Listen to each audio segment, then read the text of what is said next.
Welcome to 64 hours. ఈరోజు మనం వారం రోజులు నిలవ ఉండే నిమ్మకాయ కారం చేస్తామండి. ఈ నిమ్మకాయ కారం ఇడ్లీలోకి, దోశలోకి, అసలు చెప్పాలంటే రైస్లోకి అయితే ఇంకా సూపరు. అన్నిటికీ మించి ఇది వారం 10 రోజులు నిలవ ఉంటుందండి.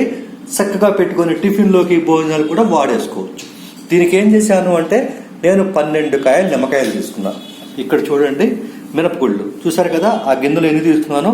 తర్వాత మెంతులండి, తర్వాత ఉప్పు, తర్వాత పసుపు, ఇంగువ, తర్వాత ఎండుమిరపకాయలు చూసారా 50, అంటే డజన్ నిమ్మకాయలకి ఒక 50 ఎండుమిరపకాయలు. ఇక మెంతులు ఇవన్నీ చూపించా కదా మీకు, మినపగుళ్ళు, ఈ పాళ్ళు తీసుకొచ్చేయండి. 1 వీక్ ఉంటుంది. టిఫిన్లో, భోజనాల్లోకి సూపర్ సూపర్ అనమాట. ఫస్ట్ ఏం చేద్దాము అంటే పాన్లో కొద్దిగా ఆయిల్ వేసుకుందామండి. ఆయిల్ వేసుకొని ఎండుమిరపకాయలు ఫస్ట్ వేయించుకుందాం.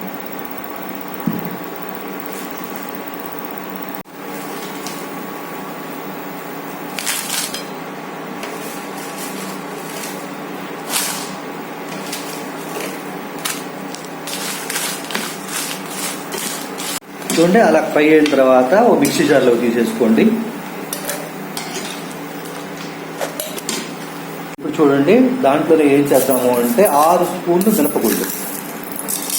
ఎందుకంటే చెప్పా కదా, డజన్ నిమ్మకాయలు 50 మిరపకాయలకి 6 స్పూన్ల మినపగుళ్ళు వేసాం అన్నమాట. ఎందుకంటే నిమ్మకాయ కారం మంచి టేస్ట్ రావాలి. ఇప్పుడు ఏం చేస్తాము, మెంతులు 2 స్పూన్లు అండి.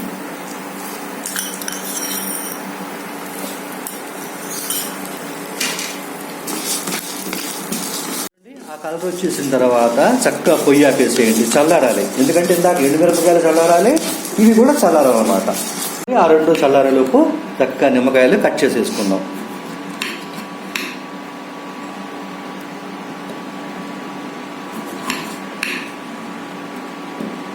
ఇప్పుడు అన్నీ కూడా చక్కగా మనం రసం పిండేసుకుందామండి. ఏమంటే సపోజు ఇడ్లీలో కానీ, దోశలో కానీ మనం అల్లం పచ్చడి చేసుకుంటాం. దాంట్లో ఏం చేస్తాము, మనం ఎక్కువగా ఏం చేస్తాం, చింతపండు వాడతాం. సో దీంట్లో మనం ఏం వాడుతున్నాము, ఇడ్లీ, దోశలో కానీ, లేకపోతే రైస్లో కానీ నిమ్మకాయతో వాడుతున్నాం. అంటే ఏంటి, ఆ చింతపండుతో చేసే అల్లం చట్నీ వీటన్నిటికంటే కూడా చాలా మంచి హెల్దీ, మళ్ళీ మంచి టేస్ట్ కూడా. ఓకేనా, అలా మొత్తం అన్ని కూడా రసం అంతా పిండేసుకుందామండి. నిమ్మకాయ రసం పిండుకున్నాము. ఇప్పుడు ఏం చేద్దామంటే ఆ 2 కూడా చల్లారిపోయినాయి కదా, అంతా కూడా మిక్సీలో వేసేద్దాం. కాబట్టి మిక్సీ పట్టుకునేటప్పుడు చాలా ముఖ్యమైన విషయం ఏంటంటే, మన పౌడర్ లాగా కాదు, కొద్దిగా గరుకుగా పట్టుకోవాలి. అర్థమైంది కదా, కొద్దిగా గరుగ్గా బియ్యం పిండి ఉంటుంది చూసారా, గరుగ్గా అలా గరుగ్గా పట్టుకోవాలి. తర్వాత ఇప్పుడు ఉప్పు, తర్వాత పసుపు, ఇంగు కూడా దాంట్లో వేద్దాం. తర్వాత నేను మిక్సీ అయిన తర్వాత చూపిస్తాను మీకు. ఖచ్చితంగా చూడండి, చూసి ఆ రకంగా వేసుకోవటం చాలా మంచిది అనమాట. ఎందుకంటే ఆ టేస్ట్ పర్ఫెక్ట్గా వస్తుంది. చూడండి, ఆ పొజిషన్లో రావాలన్నమాట. చెప్పాను కదా ఇందాక, అలా వేసుకోవాలి మిక్సీ. ఇప్పుడు ఈ సందర్భంలో అంటే ఈ సమయంలో ఏంటంటే కొద్దిగా ఉప్పు టేస్ట్ చూడండి. సరిపోలేదనుకోండి, మీరు ఏం చేస్తారు అంటే ఎప్పుడు కూడా మళ్ళీ కలుపు వేయకండి. ఏం చేస్తారంటే మెత్తటప్పు కొద్దిగా కలుపుకొని టేస్ట్ చూడండి. అప్పటికి డౌట్ అక్కర్లేదన్నమాట. చూడండి, ఆ పౌడర్ని అంతా కూడా మనం ఒక జార్లో తీసుకుందాం. ఆ బౌల్లో తీసుకోండి. మనం ఈ మినపగుళ్ళు, మెంతులు ఇవన్నీ వేసాం కదా, దాంట్లో మనం ఏం చేస్తాము అంటే కనుక నిమ్మకాయ రసం పోస్తాం. ఇప్పుడు మనం నిమ్మకాయ కారం చేస్తున్నాం కదండి. ఇలా చేయడం వల్ల ఏమవుతుందంటే ఒక గంట తర్వాత ఏమవుతుంది అంటే కనుక చక్కగా ఇది పిలుచుకొని ఇడ్లీలో కానీ, దోశలో కానీ, రైస్లో కానీ తింటుంటే సూపర్గా ఉంటుంది. ఇక్కడ మీ ముఖ్యమైన విషయం ఏంటంటే, ఈ నిమ్మకాయ రసం ఏంటంటే నిమ్మకాయలో ఒకటి ఎక్కువ ఉంటాయి, ఒకటి తక్కువ ఉంటాయి. అంటే పిండేటప్పుడు విపరీతంగా రసం వస్తాయి, కొన్ని ఏమో రావు. అలాంటప్పుడు ఏం చేస్తారంటే ఈ కారం కలుపుకునేటప్పుడు జాగ్రత్తగా కలుపుకోండి. అంటే ఒకసారి చూసుకుంటూ కలుపుకోండి. అంటే ఆ కారము, మనం మిక్సీ వేసిన పౌడరు ఇదంతా పట్టాలి కదా, దానికోసం అనమాట.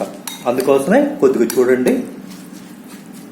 ఇలాంటి మంచి మంచి రెసిపీస్ చూపిస్తున్నామండి. మేము ఏమడుగుతున్నాం చెప్పండి, చక్కగా అందరికీ షేర్ చేయమంటున్నాము.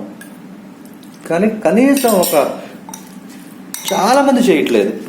చక్కగా చూస్తున్నారు, మంచి బాగుందని కామెంట్ పెడుతున్నారు తప్ప చేయట్లేదు. మా ప్రోత్సాహం ఉండాలి కదా, మేము అడిగేది అదే కదా. చూడండి,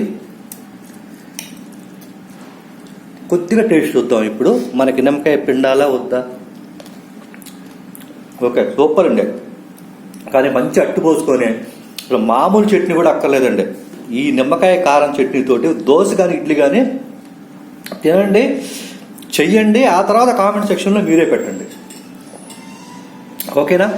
మరి కొత్తగా మా ఛానల్ చూస్తుంటే సబ్స్క్రైబ్ చేయండి, అలాగే కామెంట్ పెట్టండి, షేర్ చేయండి. మళ్ళీ చెప్తాను. ఓకేనా? థ్యాంక్స్ చెప్తుంది మీ 64 hours.